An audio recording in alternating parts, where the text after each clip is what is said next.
13 ମନ ପଡୁନି ଅନି ଏ ବାପା ଅନିର ଏ ଅନି ଏ ଆଜିକାଲିକା ଟୋକା ଜମା ଶୁଣୁନାହାନ୍ତି ହେଇଗଲେ ଆଉ ଅନିରେ ଏ ଅନି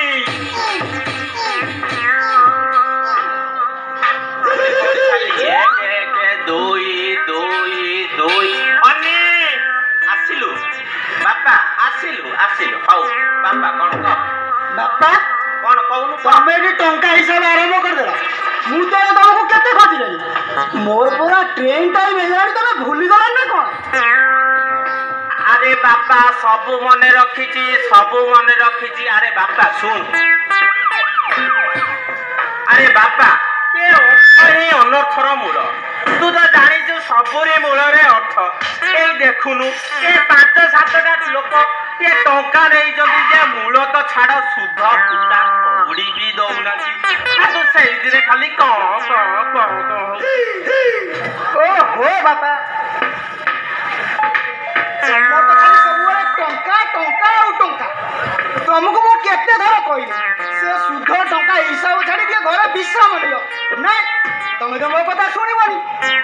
ଟଙ୍କା କଣ ତମକୁ ସ୍ୱର୍ଗକୁ ନବ ବାପା ଆରେ ବାପା ସ୍ୱର୍ଗକୁ ନ ନେବ ବୋଲି ଇଏ ମୋ ହକ ଟଙ୍କା ଛାଡିଦେବି ନା କଣ ଦେଖୁନୁ ବାପା ଏଇ ଯୋଉ ଆମ ସ୍କୁଲର ଭକ୍ତ ସାରେ ଇଏ ଟଙ୍କା 10,000 ନେଇଛନ୍ତି 10 ମାସ ହେଲାଣି ଇଏ ମୂଳ ତ ଛାଡ ସୁଧ ଫୁଟା କଉଡି ବି ଦଉନାହାନ୍ତି ଆହୁରି ବାପା ଶୁଣୁ ଏଇ ଆମ ସ୍କୁଲର ଯୋଉ ରତ୍ନାକର ସାରେ ନୁହଁ ଇଏ ଟଙ୍କା 20,000 ନେଇଥିଲେ ମୁଁ କିଛି ଦିନ ପରେ ତାଙ୍କ ଘରକୁ ଗଲାବେଳୁ ଇଏ ତାଙ୍କ ଧର୍ମପତ୍ନୀ କହୁଛନ୍ତି ସେ ସ୍ୱର୍ଗବାସୀ ହେଇଯାଇଛନ୍ତି ଇଏ ମୁଁ କହିଲା ବେଳୁ ସେ କହୁଛନ୍ତି ମୋର ତ ପତି ଦେବ ନାହାନ୍ତି ଆମକୁ ଟଙ୍କା କୋଉଠୁ ଦେବି ଆହୁରି ଗୋଟେ କଥା ଶୁଣୁ ବାପା ଏ ମୋର ତ ପାନ ଛେପ ଖାଲି ଗଳି ପଡୁଛି ମୁଁ ଟିକେ କଣ କରିବି ପୋଛି ପକାଇ ଖାଲି ପାନ 100ଟା ପାନ ପାନ ହବ ନା କଣ ରବା ଏ ବାପା ଆଉ ଗୋଟେ କଥା ଶୁଣିବୁ ମୁଁ ସେ ଭକ୍ତ ସାରଙ୍କ ଘରକୁ ଯାଇଥିଲି 10 ଥର ଯାଇ 11 ଥର ବେଳକୁ ତାଙ୍କ ପତ୍ନୀ ମହାଦେବୀ କଣ କହୁଛନ୍ତି ଜାଣିଛୁ କହୁଛନ୍ତି ଆମ ସ୍ୱାମୀ ଦେବ ନାହାନ୍ତି ତା ସହିତ ଆହୁରି କଣ ଅଛି ଜାଣିଛୁ ମୁଁ ତାଙ୍କ ଘରକୁ ଗଲି ସୁନୁଟାରେ ମତେ ତା ସ୍ତ୍ରୀ ଭଙ୍ଗା ଚିଣ୍ଡା ଝାଞ୍ଚୁଡିରେ ପୁଅଟା ରାଗିବୁ ନା ଓହୋ ବାପା ମୁଁ ଟିକେ ଇମୋସନ ହେଇଯାଉଛି ଆଉ କଣ କରିବି ମୋ କଥା ଟିକେ ଶୁଣ ମୋର ପୁରା ଟ୍ରେନ ଟାଇମ ହେଇଗଲାଣି ଆସନ୍ତା କାଲି ମୋର ଜଏନିଂ ଅଛି ତମେ ଭୁଲିଗଲ ନା କଣ ଆରେ ବାପା ସବୁ ଜାଣିଛି ଏଇ ବାପା ଶୁଣ ପୁଣି କଣ ହେଲା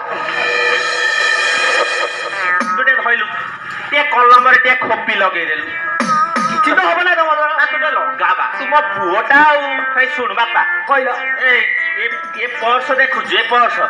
ଆ ଭିତରେ ତ ଟ୍ରେନ ଖର୍ଚ୍ଚ ଅଛି ତ ରୁଟି ଡାଲମା ଖାଇବା ଖର୍ଚ୍ଚ ଅଛି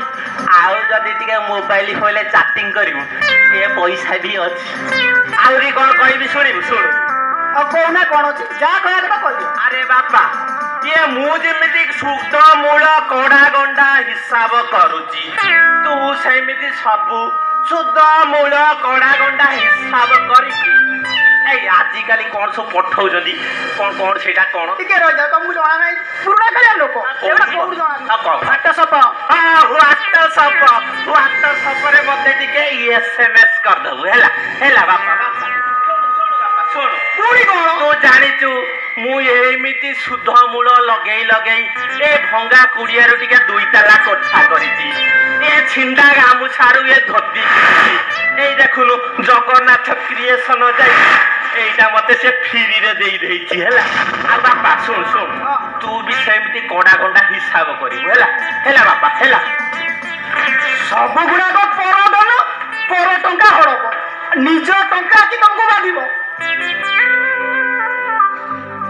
হেলে বাপা তুমি আর মতো ভুলাওনি মোর সেনা ট্রেন টাইম হয়ে তোমার সে টঙ্কা হিসাব করু তো মু চালি আও শুন শুন শুন শুন বাপা পুরে পছর রাখিলে এ বাপা এই মতে কাই ডাউট তুম অরিজিনাল পুଅ তো এ ସବୁବେଳେ বাপ ଟଙ୍କା ଟଙ୍କା ପୁଅ ଖାଲି ଟ୍ରେନ ଟ୍ରେନ ହଉ ଚାଲେ ଚାଲେ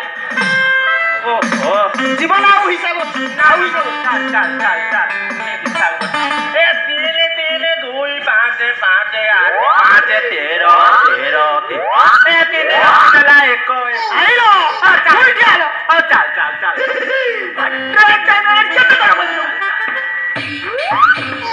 ଏ ବୁଝିଲ ବାପା ମାନେ